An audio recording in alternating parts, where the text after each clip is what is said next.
دي العربية اللي كانت عاملة حادثة امبارح على الاقليم، وقف الطريق كله. عربية ايه؟ يا ساتر يا رب، ربنا يستر. العربية الملاكة هي اللي كانت مخبوطة. ربنا فالسرعة يا جماعة، الاقليمي ده حذرنا منه كذا مرة، فربنا يسترها بقى. ناس شغالين على يعني فوق طاقتهم ليل ونهار.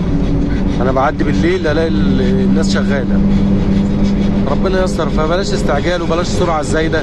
الطريق لسه معمول حارتين، يعني فردة واحدة معمولة رايح جاي، فكويس ان هو اتفتح بدل ما يتقفل تاني زي ما كان مقفول قبل المدارس.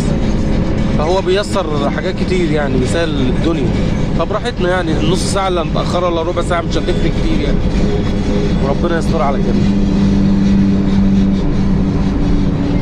الطريق لسه اهو، لسه في خدمات ولسه يتعمل GRC، لسه حاجات كتير يعني.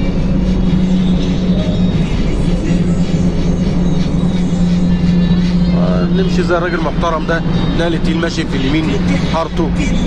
انما الراجل الواحد مش عايز يقول مش محترم، اللي ماشي في الشمال ده اتنين ورا بعض واخدين شمالهم ليه مش فاهم، هم نقل تقيل وموقفين العربيات كلها وراهم.